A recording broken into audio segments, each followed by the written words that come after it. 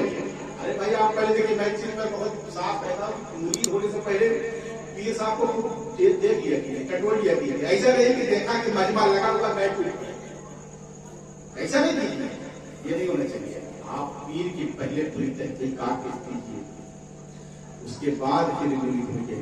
اور میں بتاؤں حضرت عبد الرحمن جامی رضی اللہ تعالیٰ کو بہت بڑے عالم ہے، محدث ہے اور بہت عاشق رسول ہیں.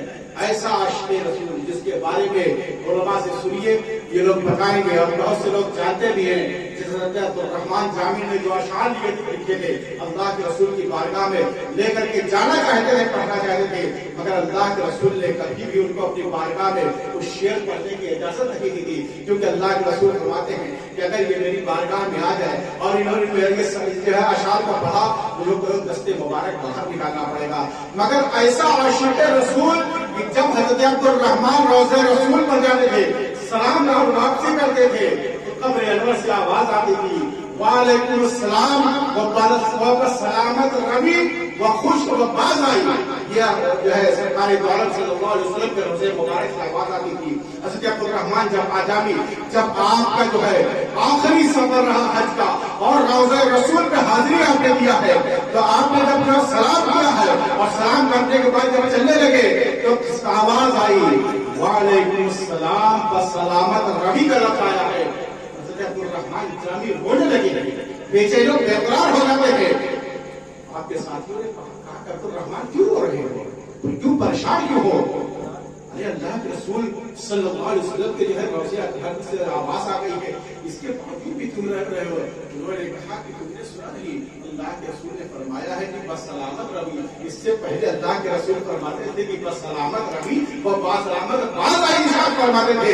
اس سے مراد یہ ہے کہ یہ قبر رسول کا آخری دیدار ہے، اب ان آنکھوں کو کبھی دیدار نہیں ہوگا. لہٰذا اس لیے میں رو رہا ہوں کہ اب ان آنکھوں کو کبھی دوبارہ دیدار نہیں ہوگا. وہ حضرت عبد الرحمن جامی ایسا عاشق رسول، مگر اس کو بھی کی ضرورت پڑی تھی. سلسلے نقشبندیہ میں حضرت عبید اللہ احرار کے ہاتھوں پر انہوں نے توبہ کی تھی. میں بتاؤں حضرت عبد الرحمن جامی آپ کا معمول یہ تھا کہ آپ اکثر روزہ رہا کرتے تھے، مہینوں روزہ رہتے تھے. ایک دن کے بعد حضرت عبد الرحمن جامی آپ جب گئے ہیں اور جانے کے بعد ایک مہینہ روزے رکھنے کے بعد آپ ایک ہوٹل میں جاتے ہیں اور جانے کے بعد ہوٹل کے مالک سے کہا کہ اس کو کھانا دو. اس نے کہا کہ عبد الرحمن جامی پہلے کھانے کا پیسہ جمع کریں. یہ پہلا اتفاق میں نے دیکھا کچھ جہاں کے بارے میں پڑھا کہ پہلے پیسہ کھانے سے پہلے پیسہ جمع کروا لیتے ہیں. حضرت عبد الرحمن جامی نے جمع کر دیا، مگر اس کے باوجود بھی ان کو کھانا نہیں ملا، سب کو وہ دیتا رہا. ہوٹل کا مالک حضرت عبد الرحمن جامی کو بڑا غصہ آیا اور انہوں نے کہا عجیب آدمی ہے. اور کچھ گئے اس کے پاس جو وہاں کا جو نوکر تھا، اس سے کہا کہ بتاؤ تم کیسے آدمی ہے کہ میں نے جو ہے تم کو پہلے پیسہ دے دیا، اب میں 1 مہینے سے روزہ ہوں اور تم نے مجھ کو کھانا نہیں دیا. تو اس ہوٹل کے مالک کا جواب سنا. اس نے کہا کہ عبد الرحمن جامی تم نے روزہ رکھے کہ مجھ پر احسان کیا؟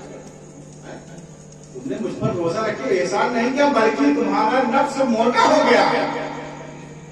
جب اس نے کہا کہ نفس موٹا ہو گیا تو حضرت عبد الرحمن جامی چونک جاتے ہیں، کہتے ہیں کہ بتائیے ایک ہوٹل میں نوکری کرنے والا یہ مجھ جیسے عالم پر نصیحت کر رہا ہے کہ میرا دل موٹا ہو گیا ہے. حضرت عبد الرحمن جامی مگر سمجھ گئے یہ لگتا ہے کہ کوئی اللہ کا برگزیدہ بنتا ہے. انہوں نے کہا کہ اچھا بتاؤ تو یہ نفس دبلا کہاں ہوگا؟ تو اس نے کہا کہ چلے جاؤ سمرقند میں حضرت عبید اللہ احرار کے پاس، وہی تمہارا جو ہے نفس دبلا کریں گے.